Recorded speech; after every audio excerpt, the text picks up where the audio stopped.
Bismillahirrahmanirrahim. Assalamualaikum warahmatullahi wabarakatuh. Alhamdulillah wassalatu wassalamu ala sayyidina Muhammad ibni Abdillah wa ala alihi wa sahbihi wa man tabi'ahu wa mawalah. Subhanaka la ilma lana illa ma 'allamtana innaka antal alimul hakim. Rabbi shrah li sadri wa yassir li amri wahlul 'uqdatam min lisani yafqahu qawli. Allahumma faqihna fid din wa 'allimna at-ta'wil warzuqna fahmal mursalin. Tadi saya tanya kepada Puan Nur Khadijah, ini tak lama lagi azan asar. Terus kata beliau, Ustadz sampaikan saja tazkirah dulu. Kalau Tuan pergi ke Riau, jangan lupa membeli tembikar. Saya tahu Tuan Puan risau karena kejap lagi sembahyang asar. Kalau Tuan pergi ke Riau, teruskan pergi ke Makkah. Jangan risau karena sholat asar setelah tazkirah. Itu sebagai pantun pembuka saja. Tuan-tuan, puan-puan, muslimin muslimat, guru-guru kita semua, semua yang berhadir ini insya Allah dimuliakan Allah Subhanahu wa ta'ala. Amin ya rabbal alamin. Nabi Muhammad sallallahu alaihi wasallam pertama kali sebelum ke Madinah itu ada 2 kali hijrah. Hijrah yang pertama dia tak ikut. Yang hijrah itu adalah saudara dia, saudara kandung dari Sayyidina Ali, namanya Ja'far bin Abi Talib, saudara dari Ali bin Abi Talib, anak Abu Talib, cucu Abdul Muttalib bin Hashim bin Abdi Manaf bin Qusay. Tapi Nabi tak ikut. Selepas itu kemudian mereka pun balik lagi. Tempat hijrahnya namanya Habasyah.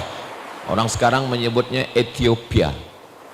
Turun dari Makkah ke bawah Yaman sekarang. Dari Yaman menyeberang Laut Merah ke Djibouti. Dari Djibouti masuk ke Ethiopia, Habasyah. Muslimnya minoriti sekarang. Sebab Habasyah itu dipimpin oleh seorang raja Kristen namanya Najran, namanya Najasyi. Najasyi ini kemudian mendengar cerita tentang Nabi Muhammad SAW, lalu dia tanya kepada Ja'far bin Abi Talib, ada seorang nabi di negeri kamu? Iya. Siapa namanya? Muhammad SAW. Dia ada bercerita tentang Isa, anak Maryam. Kata Ja'far, dia ada bercerita tentang Nabi Isa. Coba ceritakan ke saya bagaimana Isa. Maka Ja'far membacakan satu surah. Dalam Al-Quran itu ada 2 surah yang khas bercerita tentang Nabi Muhammad SAW. Yang pertama tentang ibu Nabi Isa, yaitu surah Maryam selepas surah Al-Kahfi. Yang kedua adalah Maryam punya ayah namanya Imran. Imran punya istri namanya Hannah. Hannah lama tidak punya anak, dia bernazar, inni nazartu laka ma fi batni muharrara, saya bernazar nanti kalau saya punya anak saya akan jadikan dia muharrara. Muharrara dalam tafsirnya khalisan li khidmati baitil maqdis. Dia tidak akan menjadi peniaga, dia tidak akan menjadi petani, dia hanya menjadi pelayan Baitul Maqdis. Falamma wada'atha qalat rabbi inni wada'tuha unsa. Ketika anak itu lahir, ternyata anaknya unsa, perempuan. Wa inni samaituha Maryam, maka saya beri dia nama Maryam. Itu membuktikan bahwa Quran itu datang daripada Allah Subhanahu wa ta'ala. Kalaulah Quran itu datang daripada Nabi Muhammad SAW, pastilah ada nama 2 surat. Yang pertama surat Abdul Muttalib, yang kedua surat Aminah. Tapi yang ada dalam Al-Quran adalah surat Ali Imran. Imran datuk Nabi Isa, sedangkan surat Maryam adalah ibu Nabi Isa. Mendengar cerita Nabi Isa yang ada dalam surat Ali Imran dan surat yang ada dalam surat Maryam, melelehlah air mata Najasyi. Apakah Najasyi raja Ethiopia itu masuk Islam atau tidak? Boleh dibuktikan dari solat ghaib. Ketika sampai berita bahwa Najasyi yang ada di Ethiopia mati, meninggal dunia, maka Nabi SAW mengajak sahabat-sahabat untuk sembahyang. Tapi jenazahnya tak ada. Maka solat itu disebut dengan solat ghaib. Itulah dia asal muasal asbabul wurud dari sholat ghaib. Usolli alal janazah, saya sholat kepada jenazah, tidak ada jenazahnya kerana dia sholat ghaib. Lalu kemudian takbir yang pertama al-fatihah, yang kedua solawat, yang ketiga Allah maghfir lahu warhamhu wa'afihi wa'fu anhu sampai akhir. Lalu kemudian takbir yang keempat Allahumma la tahrimna ajrahu. Lalu kemudian disyariatkanlah sholat ghaib. Ini hijrah yang pertama. Itu membuktikan bahwa Najasyi itu sebenarnya Islam. Karena kalau dia tak Islam, tak boleh kita mendoakan yang tak Islam. Kemudian terlampau jauh hijrah ini. Umat Islam sudah tidak sanggup lagi berada di kota Makkah Al-Mukarramah. Susah. Perniagaan semua dikekang, ditahan. Lalu kemudian Nabi, mereka terus mengawasi Nabi. Nabi pergi tiada naik kendaraan. Dia tidak naik kuda, dia tak naik keledai. Dia berjalan kaki, tidak membawa orang, supaya orang Makkah, Abu Jahal, Abu Lahab, Abu Sufyan tak ada menaruh rasa curiga. Nabi SAW pergi berjalan kaki menuju satu kawasan namanya Taif, lebih kurang 100 km dari kota Makkah Al-Mukarramah. Sampai di Taif. Sampai di Taif dia tidak disambut dengan tala'al badru alaina, tak ada marhaban ya nural aini, tak ada marhaban jaddal husaini, tak ada. Sampai di Taif mereka lempar Nabi dengan batu, dengan kayu, dengan tulang unta, sampai seliparnya berdarah kerana salah satu batu itu kena ke kakinya, kakinya berdarah. Apa kata malaikat Jibril alaihissalam? Ya Muhammad sallallahu alaihi wasallam, kalau sampai darah yang ada di selipar engkau itu menetes ke tanah, maka aku ratakan Taif ini semua dengan tanah. Nabi SAW menyapu tapak kakinya. Dia sapu tapak kakinya supaya darah itu tak menetes ke tanah. Saya ketika membaca kisah itu, seandainya malaikat Jibril itu datang ke saya, wahai Abdul Somad, kalau sampai darah kaki engkau menetes ke tanah, saya matikan semua haters engkau. Saya tak akan sapu, saya pijakkan kaki saya ke tanah. Jadi Nabi itu hatinya sangat lembut. Padahal ini musuh, orang jahat, melempar dengan batu, dia boleh maafkan, dia boleh ampunkan. Lalu kemudian datanglah malakul jibal, malaikat jibal bukit, malakul jibal malaikat penjaga bukit. Kata malaikat, jadi rupanya bukit-bukit ini ada malaikat penjaganya. Kata malakul jibal, engkau tunjukkan dua bukit yang paling besar di kota Makkah. Satu namanya Jabal Abi Qubais. Jabal Abi Qubais bukit paling tua. Kalau kita berdiri di atas bukit Sofa, menghadap ke arah Ka'bah, mengangkat tangan, di belakang kita itulah dia Jabal Abi Qubais. Tapi jamaah, bila saya bagi tahu macam tu, bila dia keluar dari masjid, kata Ustaz Somad, ada Jabal Abi Qubais, yang ada istana raja. Sebab Jabal Abi Qubais sudah dipotong, itulah dia istana Raja Fahad yang ada di atas. Dulu itu Jabal Abi Qubais, di atas itu dulu ada satu masjid namanya Masjid Bilal bin Rabah. Dulu di atas itu tempat orang berzikir tarekat Naqsyabandiyah. Tapi kerana Saudi Arabia tak suka pada tarekat-tarekat, akhirnya diratakan sehingga tak ada lagi majlis zikir di atas. Lalu kemudian ada satu bukit lagi namanya Jabal Qu'aiqian. Kata malakul jibal, saya cabut Jabal Qu'aiqian, saya cabut Jabal Abi Qubais, saya ratakan Taif itu, mati semuanya. Apa kata Nabi? Asallah an yukhrij min aslabihim man ya'budullaha wa la yushrika bihi syai'a. Ya Allah, jangan cabut Jabal Qu'aiqian, jangan cabut Jabal Abi Qubais, jangan ratakan mereka dengan tanah. Asallah an yukhrij min aslabihim, keluarkan dari tulang sulbi mereka anak cucu yang mentauhidkan engkau. Doa itu dikabulkan Allah Subhanahu wa taala. Sekarang Taif itu 100% semuanya muslim bersyahadat asyhadu an la ilaha illallah wa asyhadu anna muhammadan rasulullah. Kerana tajuk kita di atas kalau boleh tengok tentang ikhlas. Kalau ada air bercampur dengan tea, namanya air tea. Kalau ada air bercampur dengan kafe, disebut dengan kopi. Kalau ada air bercampur dengan tea, dengan susu, ditarik, namanya teh tarik. Tapi kalau ada air, tak ada campuran apa-apa, bersih sebersih-bersihnya, namanya al-ma'ul khalis, air yang ikhlas. Maknanya, tak ada marah, tak ada dengki, tak ada dendam. Andailah saya berzikir tengah malam, kemudian datang malakul jibal. Wahai Abdul Somad, tunjukkan 2 bukit yang paling besar di dunia ini. Saya akan tunjukkan puncak Himalaya, semualah. Kenapa? Karena dalam hati kita ini masih ada dendam, masih ada emosi, masih ada marah, masih ada sakit hati.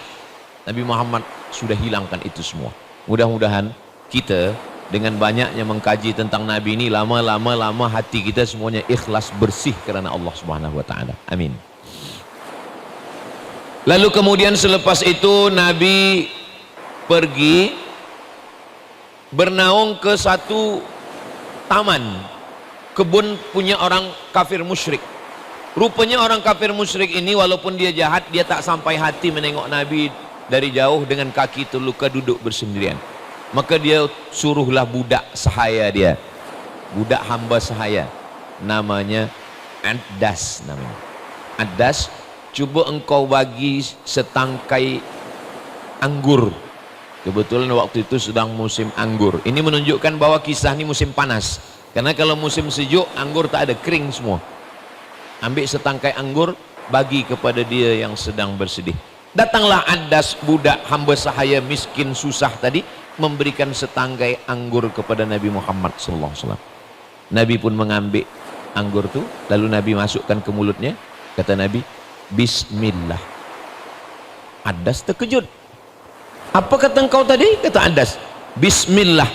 Kata Addas, di Taif ini tak ada satupun orang yang mengenal Allah, dan mereka kalau makan, mereka tak ada sebut Bismillah. Engkau dari mana? Kata Addas. Kata Nabi Muhammad SAW, saya dari Makkah. Dari mana engkau tahu sebelum makan baca Bismillah? Sebab Allah mengajarkan kepada saya, Samillah, baca Bismillah. Kata Addas, di kampung saya pun kami membaca Bismillah. Lalu Nabi bertanya, engkau dari mana? Saya dari kampung Yunus bin Matta. Rupanya dia dari kampung Nabi Yunus. Kata Nabi Muhammad SAW, Yunus itu adalah saudara saya, sebab kami sama-sama Nabi utusan Allah. Addas langsung bersimpuh ke lutut Nabi, mencium dan memeluk tangan Nabi Muhammad sallallahu alaihi wasallam. Karena itulah orang yang dia tunggu selama ini. Rupa-rupanya Addas ini ahli kitab. Alladzina atainahumul kitaba ya'rifunahu kama ya'rifuna abna'ahum.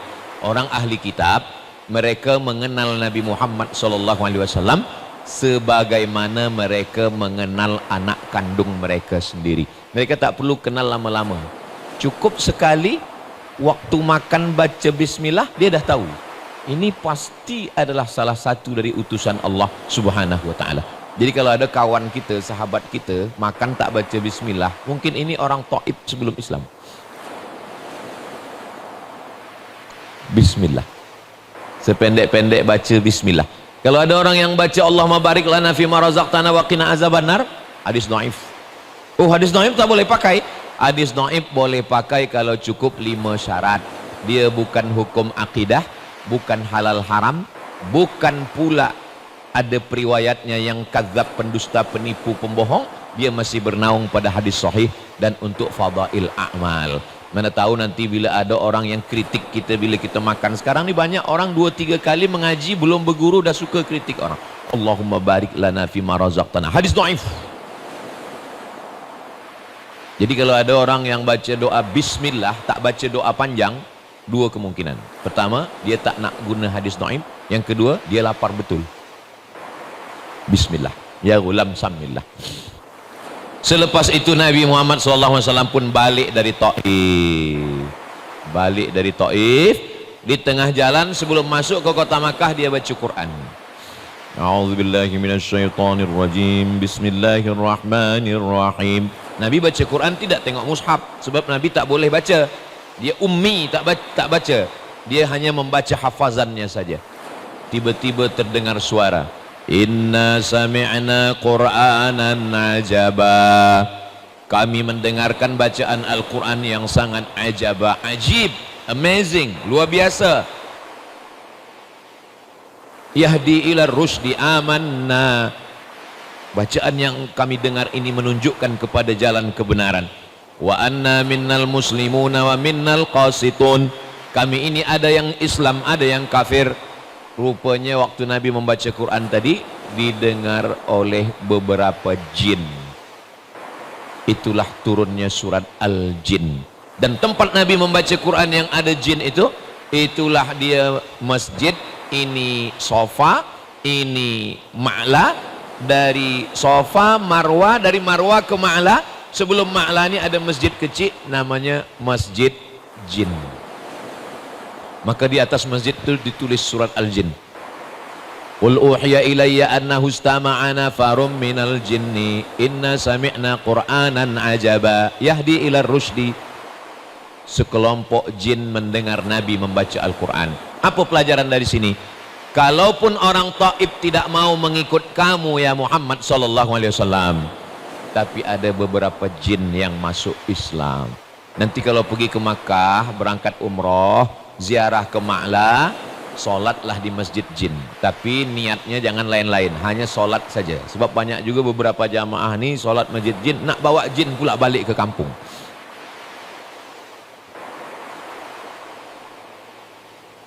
Ustaz Abdul Somad, apa hukumnya berkawan dengan jin? Saya pernah ditanya jamaah, kata saya ni orangnya susah nak percaya. Sedang manusia aja saya payah percaya, apalagi jin.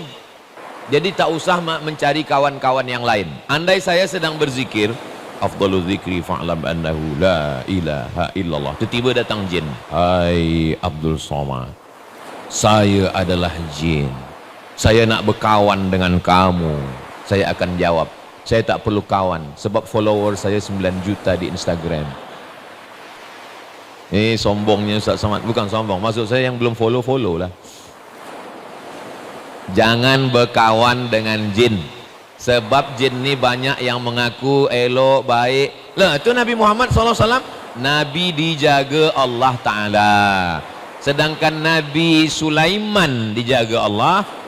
Nabi Sulaiman datang burung hudhud. Kata burung hudhud, saya menengok ada satu kerajaan, rajanya ratu perempuan namanya Ratu Bilqis.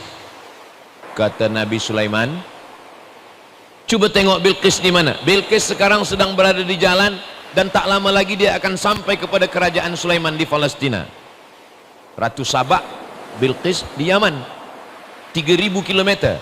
Naik pesawat terbang 3 jam baru sampai. Sama macam dari Bandar Seri Begawan ke Kuala Lumpur ke Riau. Lalu kemudian kata Nabi Sulaiman, siapa di antara kamu ni yang boleh membawa kerusi tempat duduk Bilqis itu dari Yaman ke Palestina? Nabi Sulaiman bertanya, ayyukum ya'tini bi'arsyiha qabla an ya'tuni muslimin. Siapa yang boleh membawa kerusi tempat duduk Bilqis dari Yaman ke Palestina sebelum dia sampai? Sebelum dia sampai, kerusinya dah sampai duluan. Sebab Nabi Sulaiman ingin memberikan surprise kepada Bilqis. Nanti bila Bilqis sampai, dia terkejut. Kenapa kursi saya dah sampai duluan? Dia terkejut. Lalu kemudian, waqala ifritum minal jin. Berkatalah jin ifrit. Jin yang berkata, ana atika bihi qabla an ana atika bihi, saya boleh membawa kerusi Bilqis ke Palestina qabla an taquma mim maqamik, sebelum engkau tegak wahai Sulaiman, kerusi Bilqis sudah sampai kemari. Sebelum tegak tu kira-kira berapa second sebelum tegak? 5 second. 1 2 3 4 5 sampai, kalau tak kena osteoporosis. Mudah-mudahan yang sakit-sakit sihat insyaallah, amin. Tapi rupanya ada yang mengalahkan jin. Siapa dia? Wa qala allazi indahu ilmum minal kitab, ada seorang lelaki, bukan jin, manusia yang punya ilmu. Apa kata dia? Ana atika bihi qabla an yartadda ilaika tarfuk. Saya boleh membawa kerusi Bilqis dari Yaman ke Palestina. Berapa lama? Qabla an yartadda ilaika tarfuk, sebelum mata engkau berkedip. Belum mata Sulaiman berkedip, kerusi dah sampai. Itu dah sampai tu. 3000 tahun yang lampau, 3000 tahun lepas, jin sudah kalah competition. Makanya kalau ada hari ini orang masih mencari pokok kayu, mencari sungai, mencari tempat air yang boleh disapu keluar jin, ada 3 permintaan. Kamu nak apa? Kata dia. Maka sesungguhnya dia sudah terlambat hidup 3000 tahun lampau. Sesungguhnya jin sudah lama kalah dengan kita. Maka kita dianjurkan untuk membaca 11 ayat supaya tak diganggu daripada gangguan sihir. Qul a'udzu birabbil falaq min syarri ma khalaq wa min syarri ghasiqin idza waqab wa min syarri naffatsati fil 'uqad wa min syarri hasidin idza hasad. Qul a'udzu birabbin nas malikin nas ilahin nas min syarril waswasil khannas alladzi yuwaswisu fi sudurin nas minal jinnati wan nas. 11 ayat kerana tukang sihir namanya Labid bin A'sam. Semua tukang-tukang sihir ini berkawan dengan jin. Dan jin inilah yang akan merosak, mengganggu. Dia curi rambut Nabi Muhammad SAW. Itu maka perempuan dulu bila habis gunting rambut, bawa balik ke rumah. Kenapa? Takut rambut dicuri, disihir. Black magic. Oh, black magic tak boleh Ustaz? Tak boleh. Kalau begitu white magic boleh? Tak ada. Semua magic sihir haram. Tak boleh guna sihir. Maka kita disuruh membaca ayat kursi, akhir Al-Baqarah lillahi ma fis samawati, Al-Fatihah, Qul huwallah 3 kali, Al-Falaq sekali, Qul a'udzubinas sekali. Diambil daun sidir, daun bidara, ditumbuk halus. Kalau tak ada tumbuk, di blend boleh, tapi usahakan blendnya baru. Sebab kalau tidak pakai mandi, ini nampaknya jin pedas, bukan, bekas cabai. Tak ada jin mengganggu. Lepas itu dicampur dengan limau. Ambil limau, potong halus-halus. Lepas itu bubuh dengan garam kasar. Daun sidir, limau, garam kasar. Semasa dibancur, dicampur, bacakan di situ Al-Fatihah sekali, pangkal Al-Baqarah alif lam mim sampai wa ulaika humul muflihun, ayat kursi, Qul huwallah, Al-Falaq, An-Nas, Subhanallah walhamdulillah wa la ilaha illallah wallahu akbar. Dibaca solawat. Selepas itu diminum sikit, jangan banyak-banyak sebab asam masin. Selepas itu digosokkan ke kepala, ke badan semua. Selepas itu dibilas dengan air bersih kalau ada orang yang diganggu jin dan syaitan. Usahakan orang yang membacanya itu orang yang soleh, orang yang bersih. Sebab kalau orang yang tak bersih, bila dibacakannya itu, setannya bukan pergi, dia gelak ketawa. Kata setannya, sesama setan jangan menghalau. Maka kita bacakan yang baik-baik. Saya bukanlah saya mengaku saya ini bersih baik, tidak. Saya pun banyak juga silap, salah dan dosa. Tapi sebelum itu kita istighfar, minta ampun kepada Allah Subhanahu wa ta'ala. Rupa-rupanya jin ini terbagi pada 2. Anna minnal buka surat Al-Jin juz 29. Anna minnal muslimun, kami ini ada yang jin muslim. Wa minnal qasitun, kami ini ada yang jin kafir.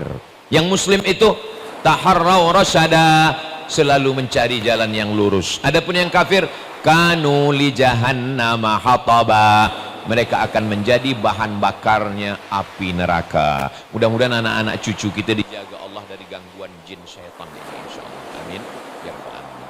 Selepas itu kemudian hijrah ke Habasyah tak jadi. Hijrah ke Taif pun nampaknya kurang elok. Rupa-rupanya ada hijrah tempat yang baik. Itulah dia kampung bernama Yathrib. Yathrib tempat penyakit. Yathrib tempat banyak binatang berbisa. Yathrib tempat banyak bakteri yang tak elok-elok. Yang tak elok-tak elok banyak Yathrib. Nabi setiap ada nama kampung, nama orang yang tak elok, Nabi ganti, Nabi ubah dengan nama yang baru. Yathrib. Cubalah kalau kita ditanya orang, Ustaz nak ke mana? Saya nak ke kampung banyak penyakit. Tak elok, negatif. Maka dirubah Nabi menjadi Al-Madinah Al-Munawwarah. Al-Madinah kota, city. Al-Munawwarah yang terang dengan cahaya. Al-Madinah Al-Munawwarah. Doa itu dikabulkan Nabi. Sekarang bila orang naik ke bulan, dia tengok ke bumi, kota yang paling terang benderang di dunia ini sekarang dua. Yang pertama Makkah Al-Mukarramah, yang kedua adalah Al-Madinah Al-Munawwarah, terang benderang. Saya pernah nak bagi manasik kepada polis. Polis minta saya bagi manasik haji di office dia.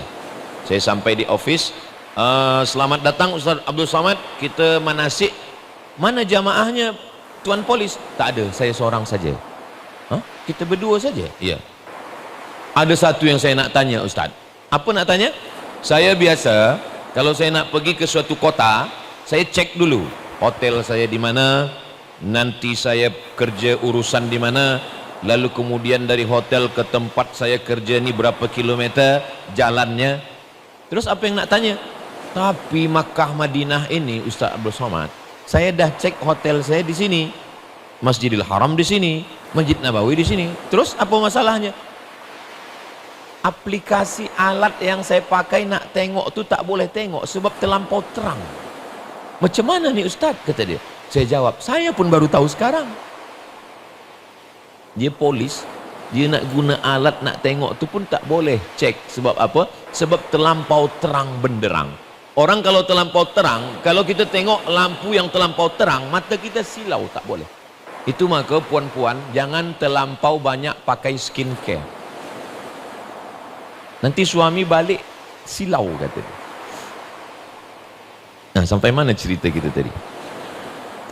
Lalu kemudian Nabi Muhammad SAW pindahlah ke kota Al-Madinah Al-Munawwarah. Berawalnya hijrah ini daripada hari Khamis. Masya Allah, tabarakallah.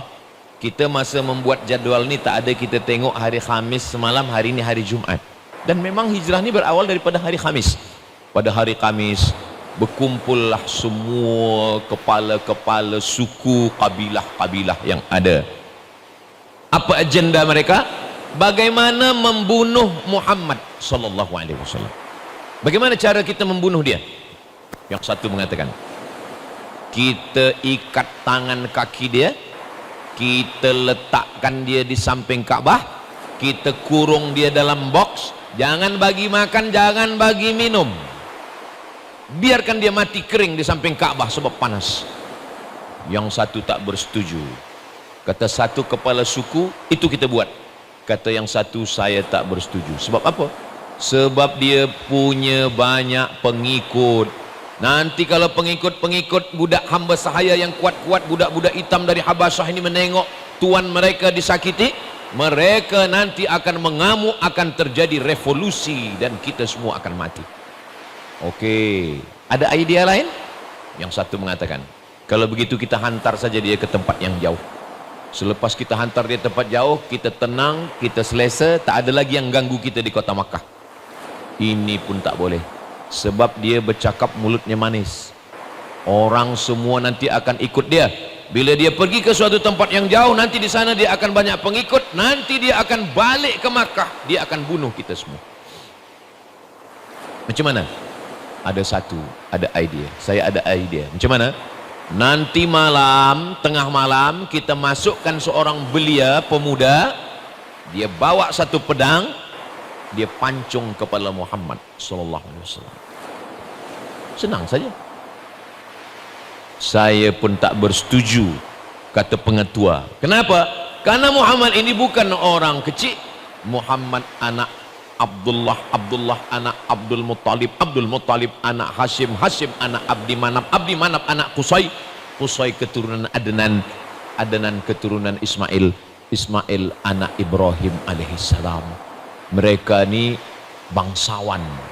Kalau di kampung saya namanya bangsawan. Bangsawan itu bangsa yang hidup di awan. Tinggi. Dia ni bukan orang biasa. Kalau sampai Muhammad sallallahu alaihi wasallam, kalau sampai dia mati terbunuh, semua Bani Hashim, Bani Qusay, Bani Abdi Manaf, Bani Abdi Muthalib akan mencari dan kita akan mati.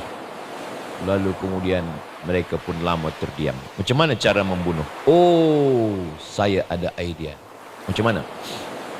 Suku kita semua berapa? 14. Jangan seorang yang bunuh. Kalau seorang yang bunuh nanti dia akan dicari. Lalu macam mana? Setiap suku kirim belia yang paling kuat tenaganya dan paling panjang pedang. Satu suku, dua suku, tiga, kabilah, semua 14 orang. Nanti dia akan pancung kepala Muhammad sekali pancung. Dan kalau beramai-ramai yang buat salah, siapa yang nak ditangkap? Betul juga. Siapa yang punya idea ini? Namanya Abu Jahal. Abu bapa, Jahal bodoh.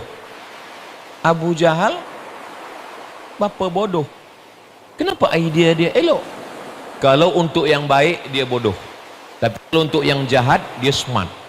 Nah, jadi kalau ada kawan kita, jiran kita, sahabat kita, bila kita tanya macam mana kita nak selesaikan masjid ni, dia bodoh. Tapi bila kita tanya macam mana kita nak buat maksiat, dia smart. Nah, ini namanya Abu Jahal. Macam mana kita nak bunuh Muhammad? Ayo kita buat ini. Bila kita buat? Dalam masa yang secepat-cepatnya, malam nanti, hari Khamis malam Jumat. Hari Khamis malam Jumat, Nabi Muhammad sallallahu alaihi wasallam pun pergi ke rumah Abu Bakar Siddiq. Hari Khamis petang. Assalamualaikum ya Abu Bakrin Siddiq. Waalaikumsalam. Abu Bakar, malam nanti malam Jumat tengah malam kita hijrah. Kenapa malam ni kita hijrah ya Rasulullah? Sebab malam nanti ada 14 pemuda belia yang akan masuk ke rumah saya memancung kepala saya. Soalannya, kenapa Nabi Muhammad sallallahu alaihi wasallam tahu? Siapa yang bagi tahu mereka meeting pagi tadi? Itulah maka tadi pengacara kita bagi tahu semua handphone tolong off. Itulah sebab ada handphone ni yang boleh record. Rupanya masa berkumpul tadi semua berita tu sampai kepada Nabi Muhammad sallallahu alaihi wasallam. Yang membawanya siapa? Jibril alaihi salam. Kata malaikat Jibril, nanti malam ada 14 pemuda yang akan memancung kepala engkau, maka pergilah engkau. Maka malam itu Nabi pun keluar. Ketika mereka sedang berada di muka di hadapan rumah Nabi, mereka akan masuk, Nabi pun keluar. Itulah yang diceritakan dalam surat Yasin. Wa ja'alna min baini aydihim saddan wa min khalfihim saddan fa aghshaynahum fahum la yubsirun. Wa ja'alna min baini aydihim sadda. Kami jadikan di hadapan mereka ada dinding yang tinggi. Wa ja'alna min baini aydihim sadda, tinggi. Wa min khalfihim sadda, ada lagi dinding yang tinggi. Fa aghshaynahum, kami tutup mata mereka, fahum la yubsirun. Itulah kenapa kita baca Yasin malam Jumat, supaya kita ingat hijrah bukan setahun sekali tapi tiap malam Jumat. Wa ja'alna min baini aydihim saddan. Kenapa orang Islam tak pernah ingat hijrah malam Jumat tapi dia baca Yasin? Sebab bacanya cepat. Ja'un. Tak ada perenungan. Mestinya kita ingat, meleleh air mata kita tentang Nabi keluar rumah. Semua pemuda tu terpukau, terbodoh, terbuta, tertidur, tak nampak Nabi keluar. Nabi pun keluar. Selepas Nabi keluar baru mereka tersedar. Hah? Mana dia? Ini ayat cerita tentang hijrah. Jangan ayat ini dipakai untuk yang lain-lain. Sebab banyak juga orang lain gunakan ayat ini dia pakai motosikal, dia tengok ada polis di depan, dia tak ada guna helmet. Wa ja'alna min baini aydihim saddan wa min khalfihim saddan fa aghshaynahum fahum la yubsirun. Kata polis, saya hafal juga ayat itu. Kita sama-sama baca Yasin. Saya pun dengar juga tazkirah Ustaz Somad. Tapi kalau saya tengok masa tazkirah di Hotel Rizkun awak tak ada. Saya tonton streaming, kata dia. Maksudnya bahwa ayat-ayat itu jangan salah guna. Ini kadang banyak lelaki balik malam lambat pukul 12 supaya istri tak tahu, waja'alna min baini aidihim saddan wa min khalfihim saddan fa alshaynahum fahum la yubsirun. Dia hidupkan lampu, welcome gitu. Lalu kemudian Nabi sallallahu alaihi wasallam dia tidak hijrah, dia naik ke atas Jabal Thur. Kalau turun Iqra bismi rabbikal ladzi khalaq khalaqal insana min 'alaqin Iqra wa rabbukal akramul ladzi 'allama bil qalam, Jabal Nur. Kalau tempat Nabi 3 malam di atas transit Jabal Thur. Bezanya tulisannya sama, alif lam waw ra, tapi yang satu titiknya satu, Jabal Nur, yang satu lagi titiknya 3, Jabal Thur. Banyak orang balik umrah, balik haji bercerita kepada jiran dia, saya naik ke Jabal Thur, padahal dia naik Jabal Nur. Yang bercerita lupa, yang mendengar tak tahu, sama-sama mengangguk. Tak apalah, beza sikit, Nur sama Thur sama-sama di situ. Asal jangan suami salah jawab bila ditanya istri, siapa nama istri abang? Thur, rupanya Nur. Nah, itu boleh hijrah, pindah ke alam lain. Naiklah Nabi ke atas bersama dengan Abu Bakar Siddiq selama 3 malam. Malam Jumat, malam Sabtu, malam Ahad. Itu maka saya di mana-mana tazkirah hanya 3 malam. Saya sampai di Bandar Sebergawan hari Rabu, malam Khamis, malam Jumat, malam Sabtu. Sabtu balik. Maka saya kalau ditanya orang, kenapa tak boleh 4 malam Ustaz? Sebab Nabi transit hanya 3 malam. Lalu kemudian selama 3 malam, kenapa dia tidak terus saja hijrah? Sebab kalau dia terus hijrah, semua musuh dah menunggu. Ini maknanya dalam hidup mesti ada strategi. Hijrah itu bukan langkah kaki bismillahi tawakkaltu ala Allah la haula wala quwata illa billah. Tidak begitu, ada strategi tentang menghadapi hidup ini. Ini sekarang banyak umat Islam ini kalau ditanya, macam mana strategi kita menghadapi masa depan? Bismillahi tawakkaltu ala Allah la haula wala quwata illa billah. Serahkan pada Allah. Itu bukan ajaran Nabi Muhammad sallallahu alaihi wasallam. Macam mana Islam ini mesti kuat, mesti ada strategi. Maka Nabi sallallahu alaihi wasallam naik ke atas 3 malam. Siapa yang membawakan berita ke atas?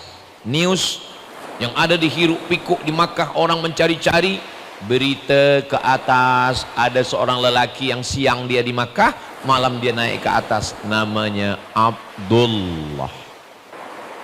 Siapa pula yang membawa makan di atas?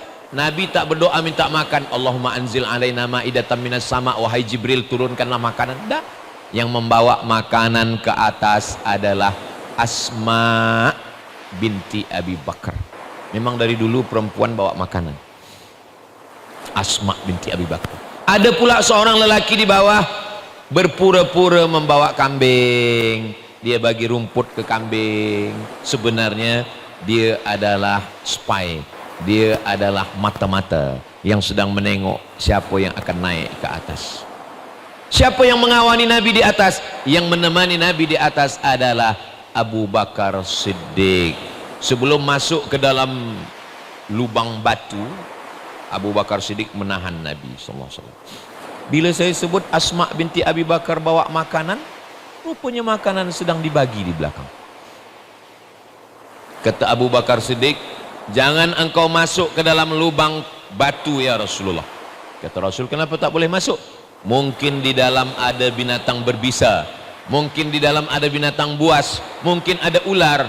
Sebab lubang batu ni kita tak tahu entah apa yang ada di dalam. Kalau aku yang mati, kalau saya mati, yang bersedih hanya anak istri saya saja. Tapi kalau engkau yang meninggal ya Rasulullah, tak sampai dakwah Islam ke semesta alam. Nabi menunggu di luar. Abu Bakar Siddiq masuk ke dalam membersihkan semua. Setelah dia tengok, dia cek tak ada, aman, bersih semua. Tapi ada lubang, ada lubang. Lalu Abu Bakar Siddiq duduk di lubang itu. Dia duduk di situ. Selepas itu dia katakan, masuklah wahai Rasulullah. Rasul pun masuk. Abu Bakar Siddiq dia luruskan kakinya. Abu Bakar Siddiq bersandar, meluruskan kakinya, tengah malam dia pun tertidur. Nabi Muhammad SAW meletakkan tengkuknya ke atas kaki Abu Bakar Siddiq, tertidur. Tak lama tertidur, tak lama Nabi tertidur. Tiba-tiba Nabi terjaga, terbangun dari tidurnya. Nabi terjaga, kena ada air yang menetes dari atas. Musim panas. Tak mungkin ada air hujan, tak mungkin ada embun. Ini di Arab, bukan kita sedang berada di Brunei Darussalam. Kata Abu Bakar Siddiq, dia tanya, air apa ini wahai Abu Bakar? Kata Nabi kepada Abu Bakar.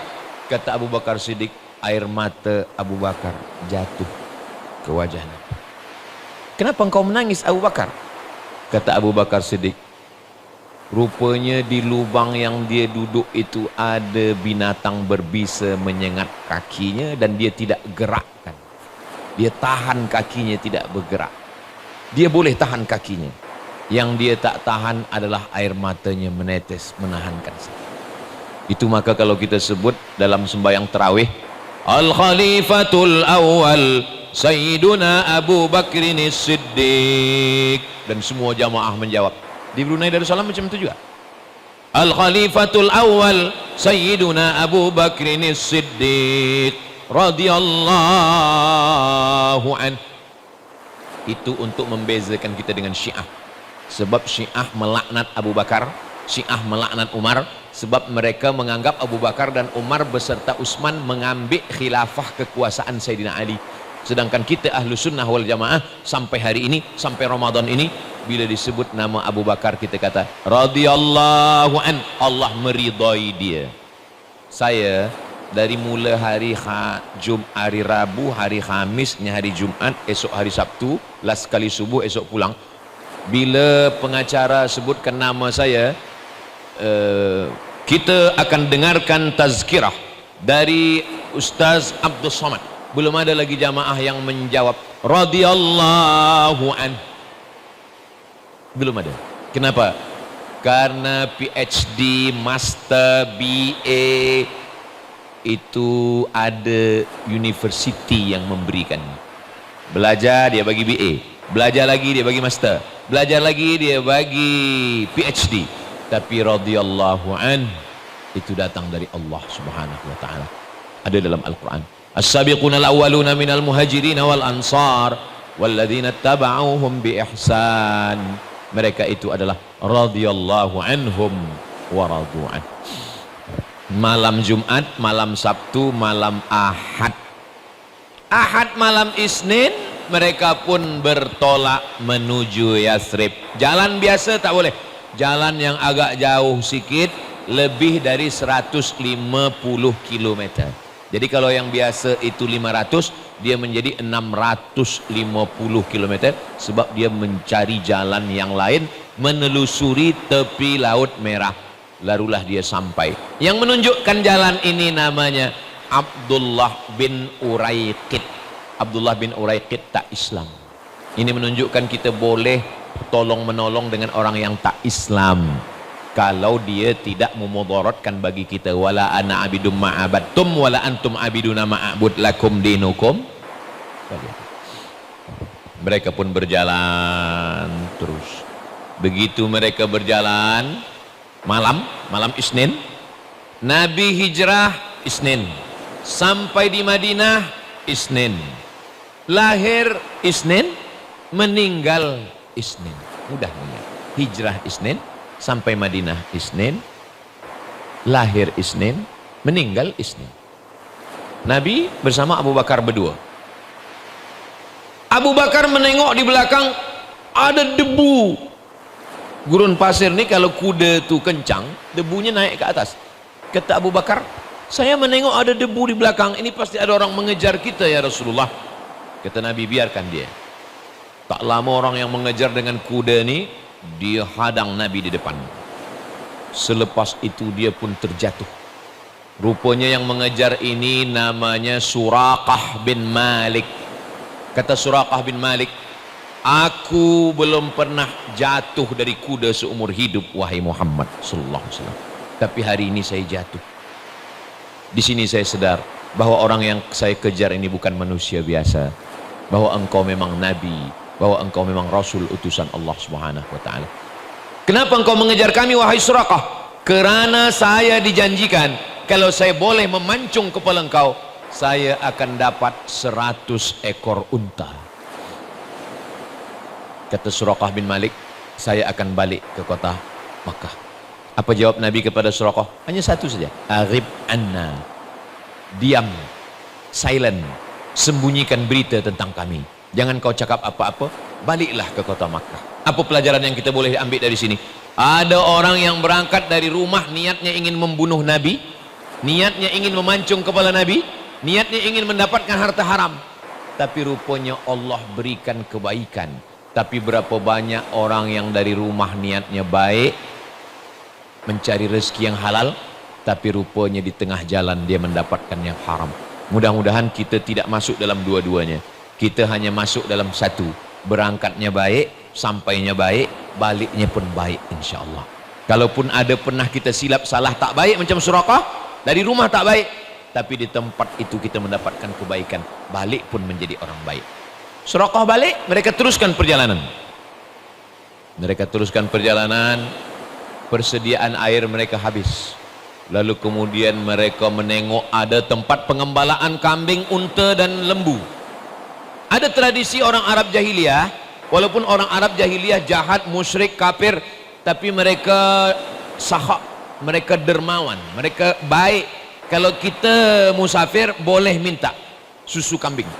Mereka sampai, Abu Bakar Siddiq meminta kepada penjaga, kata penjaga, ini sekarang sedang musim panas. Itu menunjukkan hijrah mereka musim panas. Kering, kambing-kambing kurus. Tapi kalau engkau nak cuba, cubalah. Abu Bakar Siddiq mencuba, disitulah nampak mukjizat Nabi Muhammad SAW. Nabi bacakan doa, lalu kemudian Abu Bakar Siddiq memeras, dapatlah susu kambing 1 cawan. Lalu kemudian cawannya ini dia sapu bagian bawah cawan itu. Abu Bakar Siddiq menyapu cawan sebab dia tidak ingin ada pasir yang jatuh ke kaki, ke baju Nabi. Selepas itu Nabi pun meminum cawan itu. Apa kata Nabi? Bismillah. Selepas itu Abu Bakar menengok, kata Abu Bakar, fasyariban nabiyyu hatta irtawaitu.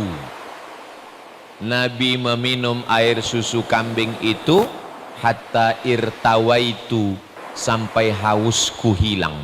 Saya waktu membaca buku ini pertama kali, mungkin buku ini salah ini, sebab rasa-rasa Nabi minum, haus Abu Bakar hilang. Salah. Buka, tengok kitab lain, sama isinya. Nabi minum, haus Abu Bakar hilang. Saya musafir dengan Ustadz Muaz, kami berjalan. Kemudian kami singgah ke tempat susu kambing. Lalu saya sila Ustadz Muaz minum. Apa kata saya? Menengok Ustadz Muaz minum, haus saya menjadi-jadi. Bukan hilang. Nabi dah sampai, Abu Bakar Siddiq dah sampai pada level iman yang paling tinggi. Apa level iman paling tinggi?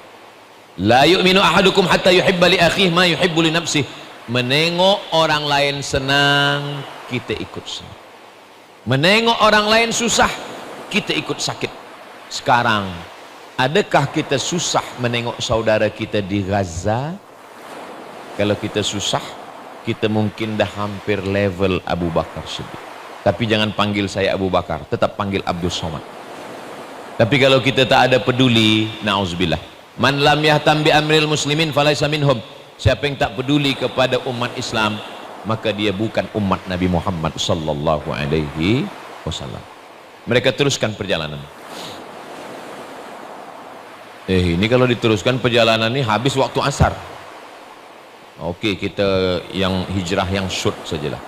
Lalu kemudian mereka pun sampai hari Isnin di Quba. Itulah dia Masjid Quba. Sampai di Quba, waktu itu belum ada masjid lagi. Sampai di Quba hari Isnin, 4 malam Nabi di Quba. Malam Selasa, malam Rabu, malam Khamis, malam Jumat. 4 malam berdirilah satu Masjid Quba. Itulah masjid yang pertama dibina oleh Nabi Muhammad sallallahu alaihi wasallam. Subhanalladzi asra bi'abdihi lailan minal masjidil haram, Masjidil Haram, ilal masjidil aqsa, Masjidil Aqsa. Masjid Quba, masjid yang pertama dibina oleh Nabi Muhammad sallallahu alaihi wasallam. Hanya 4 malam. Di mana bumi dipijak, di situ langit dijunjung. Di mana lelaki bertanjak, di situ perempuan bertudung. Begitu kata orang Melayu. Tapi ada pantun Melayu yang lain. Di mana bumi dipijak, di situ masjid dan surau tegak. Mudah-mudahan anak cucu kita panjang umur, sehat badan. Mereka yang akan menegakkan surau-surau di Europe, di Amerika, itu yang akan menjadi amal jariah insyaallah. Amin. Ustaz Abdul Somad, saya buat surau juga di dalam hutan, tempat berdakwah, tempat orang fakir miskin susah. Lalu kemudian sampailah Nabi Muhammad SAW pada hari Jumat di Madinah. Semua ingin ajak dia, satu nak jemput dia ke rumah ini, satu kata Nabi, di mana unta saya berhenti, disitulah nanti saya akan turun. Rupa-rupanya berhentilah di rumah Abu Ayyub Al-Ansari. Nabi menumpang, sebelum ada rumah Nabi, Nabi menumpang di rumah Abu Ayyub. Kalau di tempat lain saya bagi tazkirah, itu EJK bagi tahu, Ustadz waktu dah habis. Kalau di Brunei Darussalam, dia mati sendiri. Masya Allah, itu menunjukkan waktu dah habis. Jadi berhentilah, memang dah habis dah. Sebab dia berhenti di rumah Abu Ayyub Al-Ansari.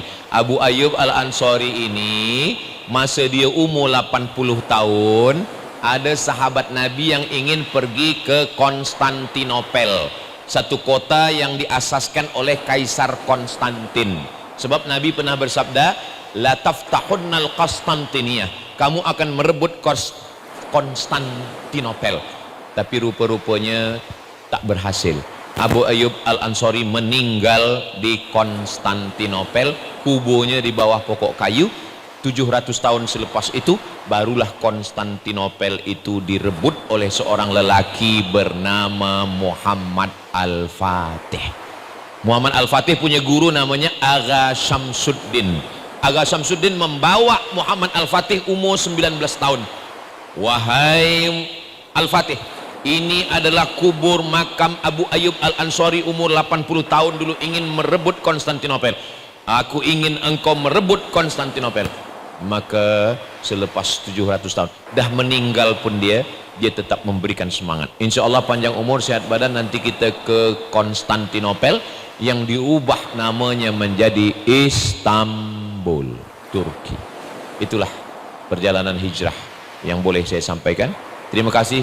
Selama lebih kurang 1 jam ni banyak cakap saya, menyinggung perasaan tak berkenan di hati. Sudikah puan tuan memaafkan silap salah saya? Alhamdulillah. Terima kasih. Saya tutup dengan pantun penutup, menangkap puyuh di Bukit Selasih. Thank you dan terima kasih. Aqulu qawli hadza astaghfirullah li wa lakum.